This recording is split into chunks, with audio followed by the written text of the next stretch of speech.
So I'm going to start the next session, but before that, I'm going to invite a charter member of Open who has launched his first startup at the age of 16, which was, I believe, about 10 years ago, right? I mean, this guy just keeps on getting younger and younger every year, and you will know why when you see him. He has since then built and exited multiple insurance ventures in the Silicon Valley. He now leads several national enterprises as well. He has served numerous corporate and policy boards, including R&D Corporation's Center for Asia-Pacific Policies. He's definitely a pioneer in building the community, and you will know why.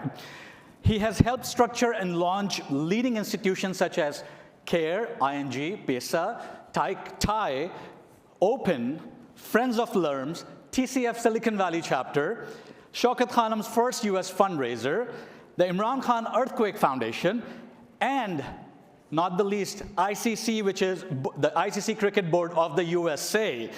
So through his foundation, he has donated millions to educate millions in Pakistan, and also establishing the nation's first endowed chair in humanities at Habib University. Please put your hands together. Definitely, he doesn't need any introduction, but we do want to know how much he has done. Zen Jivanji.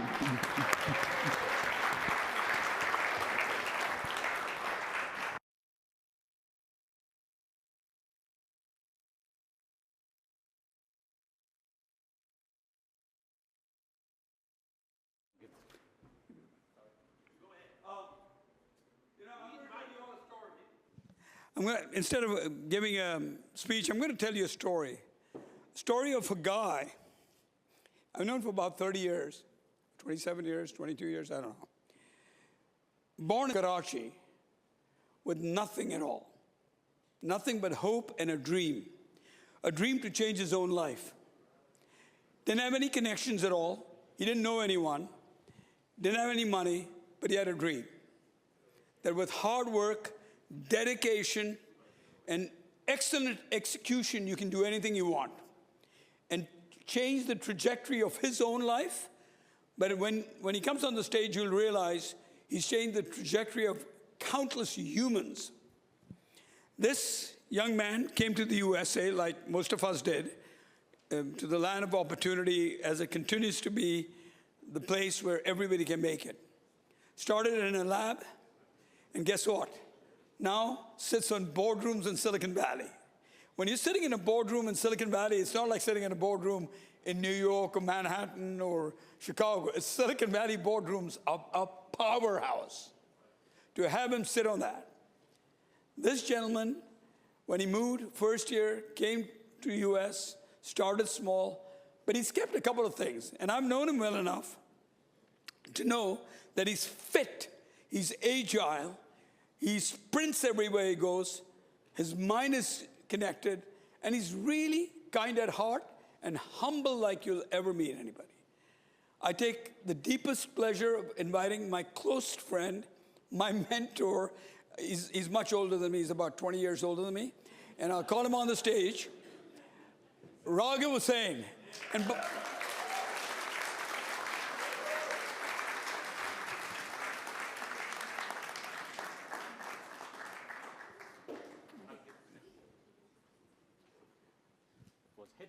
thanks, Raghav. Thank you. I know if I need to hire promoter ever, who to go to.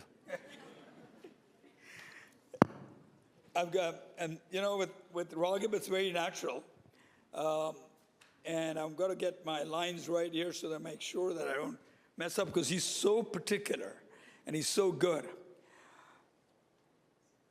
You know, all of us have come from immigrants, right? This whole nation is built on immigrants. What does it take, Raghav, to start from where you started with nothing at all but a dream and vision? What is it that got your story to where you are today? Well, I would like to think that I'm smart, and I would love to think that I work hard. But to tell you the truth, then, I think I'm lucky. I'm lucky to have a network, a meaningful relationship, a network of the people who are much more smarter than me. And in fact, these are the people who give me the drive, who actually push me to achieve, go for excellence, and then keep trying to improve every day. If you look back, every nation, every civilization, and every religion has a concept: you are what the company you keep. There are various variants of this concept in every written literature. And in fact, now even the medical science is talking about it. There's a whole path of the neuroplasticity called experience-based plasticity. What it means is this, that we have this mirror neuron who actually keep molding our brain based on our experiences and the surrounding that we keep, right? And then there's a social contagion, which means the behaviors of the human being actually spread like a virus. And without our intent, our body, our hormonal system, and our emotion get in synchronization with the company we keep. So this old phrase, you are what the company you keep, actually is not only just a faith-based concept, but it really is very science-based concept that you actually become what you are. So I would say I'm lucky that I had the company of the great minds. I have the company of the great growth-minded people who actually always encourage me, and they're always there to help me out and guide me, and that's the secret of my success. So, keeping networks and connections geographically, literally all over the world. I remember we were at the board meeting in RAND Corporations in Tokyo, if you remember. And you had a friend there were only 20 people when the president of South Korea came in to meet us, if you remember, at that meeting. And there were only 5 people with him, and you knew 2 of them. How do you manage keeping networks and connections all over the world at that level with that intimacy? So I would say, Zan, that your network is like an asset. You need to genuinely invest in it. When people feel honest, like a selfless type of kind of relationship, when people do not think you are doing any transactional, where you are doing something just because you are expecting something in return, which unfortunately most of the people expect. When they do something, they think, I did this, why the person behaved this way, or this is not, I'm not getting any value out of it. And because you have to be patient. You can't just say, okay, well, I need something in return, which means then it becomes transactional. It's not meaningful relationship. The meaningful relationship, which it takes time, takes investment, takes commitment, and this is how you establish that trust. And my view is this, that when I look at a person, I do not look which ethnicity, which faith, which, kind of, any differentiation, gender, class, and all that. I look at how that person is. And if that person is somebody I can learn something from, then I try to establish a relationship. And because I am more in the listening mode, I'm not in telling them what I want to be or what my agenda is or how great I am. In fact, most human beings, if you just listen to them, they want to tell you how great they are. That's a great thing. You just listen. And then they feel good about you because you listen, right? So why would you choose to speak versus listening? So just choose to listen. And life is beautiful after that. So well said. I'll tell you a moment in mine, his life, which is not out of the script, that reminds you of what he just said. When he had opened his first company up, I didn't even know him. I knew Sayyid Ali, his partner. And you were buying insurance from us at that time. This is decades and decades ago. And I was trying to sell him medical insurance, and they didn't have workers' comp. And your manager, who was handling it, didn't want to do that. And what I did is so I could sell you medical, I just sold you the workers' comp in return and paid for it and never told anybody. In fact, I've never told you. Have I ever told you this? Never. Not really. The first time I'm telling publicly. What I did 30 years ago gives me the opportunity to sit with him and have a heart. This guy got me bald a couple of weeks ago. He said, get bald. I love him, I cherish him because I listened to him. So what he talked about is if you can listen to the other person's need first, and that fulfills all my needs, right? So do one good for someone each day that can do nothing for you in return, is what you just said. So brilliantly said. That's exactly. And I know you listen, but because you copied my hairstyle. So doesn't he look great? I did, I truly did.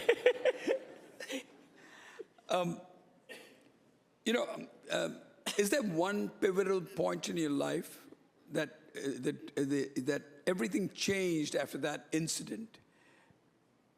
So it's very interesting. People think it's a one pivotal point, but in reality, if I look back in my life, there have been many pivotal points, and in reality, in many cases, the probability was so low that it's like a walking in a fog, that you don't know, you don't have visibility, you can have just a little bit visibility, and you're going to walk in there with the faith that by the time you will get to the next point, you will know which is the best route. But again, I would say I have been lucky to have people, because when you are not there when the decisions are made in a different room and on a high-stake table, you do not have access to that. Somebody else is making decision which will actually really decide the path of where you are going, right? Now, having that I should say the relationship, that the people who trust you, who make decision in favor of you to support you in getting to the next level, and that's what I think is possible. I mean, if I go back in Pakistan itself, I did not even have funds to come to United States, as an example, right? And I had a very good relationship with the professors, and one of the professors was Professor Noman, and in fact, there was some job was happening which was very highly paid job, but it was in bank. And Professor Noman knew that I am not cut for that. I can't do it, right? But the money was great, actually. So I was sitting with him, he said, and I said, yeah, and he said, well, I think, Raghav, you do not want to do that. I said, no, but I still want to apply and all that, and I did apply. What I learned later on, which made me think sad, that he actually called the guy, hey, do not select this guy. To help you? To help me, actually, right? And then he called another friend, his name was Miraj Pracha, where another guy who is in this room wanted to start an office, a design house in Karachi, and then he called that guy that, hey, I think you should hire this guy because it will be good value, right? And of course, most of you know that guy who was opening office was Idris Kotari. So that's how I ended up in that office, and that's how I ended up in the United States. Otherwise, if I had joined the bank, my trajectory would have been different. You know, when you mentioned the name Idris Kotari, he and Mudar, his brother, for those who were here in the 80s, and I was in 83, if you knew nothing, you had no degree, you didn't even speak English properly, there was a sucker. There were two suckers. You could just go and get a job with them. And so you could get hired with Idris for anything at all. Never say no to anybody at all. He's somebody that I admire and cherish and learn every day from so much. What a human being. And I think if we can all do that. So expand on that. You know, we've got youngsters here. Most of them are a little older than me. And if you can kind of advise them as to how do you expand on your networking, how do you keep it authentic, right? Because you're very authentic. And how do you respond when you have 50,000 emails, 20,000 calls? How do you keep on top of it? Give them a tip on that, maybe. So, well, I think your life is a choice. Everybody has 24 hours. Nobody has more time. Nobody has less. It really depends what do you choose. You can choose to stay on TikTok whole day. It's your choice. Or you can watch, Netflix or whichever your favorite season is to watch. You can do that. Or you can spend time in having a meaningful discussion with a person who actually has at a higher, I should say, the smartness level and have a generally positive view of the growth mindset that, hey, we have to keep growing, right? So it's really your choice which way you go and which way you not go. And that choice actually, takes you in the direction you do, right? People who actually know me, they don't send me message or text or email randomly for useless things. I never get any message which is what's happening in the world or what's a kind of new meme came up or something, right? When they message me, I know they mean something. There's a meaningful, whether they want to discuss something or whether they are trying to tell me something or whether they need some advice or something. And most of my calls actually are very quick. This is one of the challenges I had is when we came from Cavium to Marvell and then say, hey, well, it's a corporate big company, so it's a culture. If executive needs to talk to them, then the EAs will schedule the meeting, and then you go and sit in the meeting and have a discussion. How much time you've wasted doing all those things? What if I just text that executive right away, and he responds me right away, and done? Or pick up the phone and have 2-minute conversation, ask your question which you really mean to ask, instead of wasting 30 minutes or an hour of that guy and yours and the people around you who will waste so many time to establish that meeting. The thing which I found, which was kind of strange for them, how can you just text to these executives and these are not executive small companies. I'm talking about top 7 data center companies or top telco companies or top kind of enterprise companies and all that, right? It says, how is it even possible? Why would they respond to you? First of all, how did you get their personal cell number, right? And I'm saying this is something you have to establish over time. Yeah, I can't teach you how to do it. You won't get it tomorrow. But in reality, I mean, I would love to tell one specific story. This is a person I have known for like 30 years. I mean, he used to be kind of similar level engineer at that time. He's a very high executive right now. But he was a similar mindset, always curious, always focused on like a technology and all that. And I kept the relationship. I had no business to do. In fact, when in Cavium, we were competing with them, right? Whichever company he was in. And then, in fact, he started his own startup. And there was time he'll come to me, although we are competing. His startup was competing with him. He'll come to me and say, I'm running into this challenge. What do you think? And of course, I'm not sharing any of my trade secret or anything, and he's not sharing his. But as an intellect, we could discuss what could help him to get there. So, and then of course he became part of the, like a large company, and then for next 12 years, I kept trying to sell something to him. Hey, we need to do some business. Every time I say, yeah, we need to do some business, but there's nothing I could sell. To tell you the truth, I did not have any product that I could sell, but we still kept the relationship.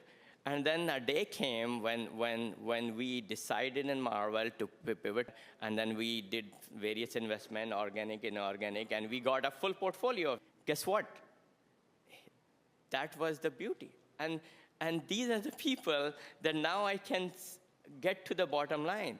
I mean, in a big corporation, there are a whole hierarchy of people, and everybody do what I call the busy work, right? And then sometime my team come excited that, hey, oh, we have this design opportunity and this customer and so on and so forth, and they're very excited. In the meeting, there were 7 people sitting and all that. I said, okay, that's good.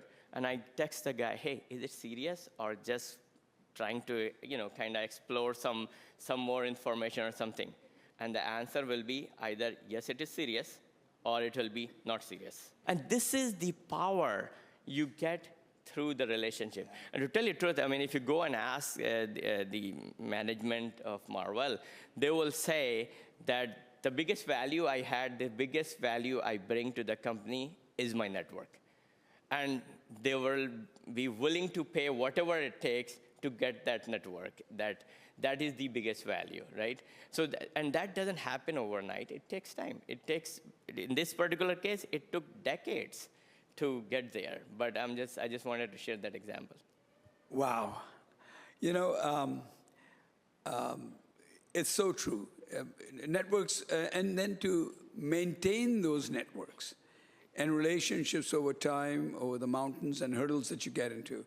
I personally just recently did a connection business partnership in Karachi last week. The son, a very large corporate organization, and his father was my partner in 1972.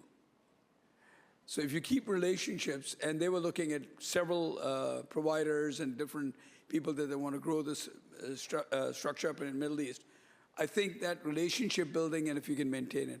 I'm going to ask you and move away to a different thing that came into my mind, and congratulations on becoming the CEO of a company that is really, that build silicon technology, the forefront. And I know that you're going to change their direction completely and everything they're doing. So congratulations on that. But thank you. Breaking the glass ceiling is not easy. It's not easy when you're older than Zain, as he is, but I think Raghav has set an example for us that we should all pick up from. So what I would want to ask you is that when you're sitting in Marvell, you're doing well, making billions, you're doing well, your bills are paid, your routine is fine, you got son getting married, you got things going on, and then you get this opportunity and you pivot and change. And why do you want to go away from your comfort zone and go into something new? And for all of you entrepreneurs, listen to his answer, because I don't know what his answer will be, but I'm sure we'll all learn from it. So please tell me, when everything's working for you, the ship is going fine, you're at the top peak, and you said, I'm going to now jump off board and do this. That's a very, very interesting question, but I guess people who know me, they know why. I'll give you an example first, and then tell you my thought process. So let's say you are a high-end athlete, right? You have, or maybe let's say runner, right? And then you have done Ironman, you have done marathon, you have done many things. And then you get to the point where it's the end of the race, or a certain level of achievement you have made, right? And then what do? If you just sit after that, enjoying, celebrating that race that you have done, and then don't prepare for yourself for the next, your body will deteriorate. You will not be able to do what you could do before. So in my mind, every time anybody, what the thing is that take it easy, actually, in my mind, you are saying, I'm done, now I'm going towards my end. So why would you do that? I mean, in my view, the goal in life is to keep improving yourself, to keep achieving, to achieve your best that you can, and then use that for the broader good, right? So anytime you get a chance to challenge yourself again, an opportunity to learn more, to do better, it's like an adventure. It's not a work actually. It's very enjoyable. It's fun actually that you again, once you knew that, hey, I know exactly it's a straight road, and if I just keep going on it, it's beautiful because then I can just relax, right? But in other words, you're saying whatever you build, you are just gonna waste it. Why don't you keep building more and keep learning more and keep signing up for new adventure and use that for the broader good of the civilization?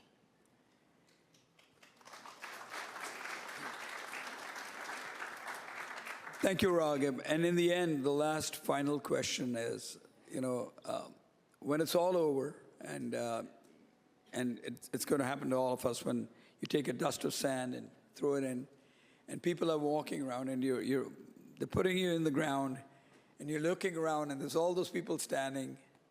What are they saying about you? What is Zain, who's standing? Well, I'll go long before you, but you never know. Somebody puts it in, and then what are they saying about you? What do you want them to say about you? Actually, that's very funny. At that time, you're dead. You don't care what people say about you. What you care about, actually, I never care about what people say about you. It doesn't really matter what people say about you. What matters is what people feel. What people feel when you are around, or when people feel what they got through you, right? What people feel, the impact and value that you created. To me, that is more important than what people say. Well, thank you for taking the time out and giving a blowout on Synergy. Give him a big hand, please. Thank you. Thank you very much.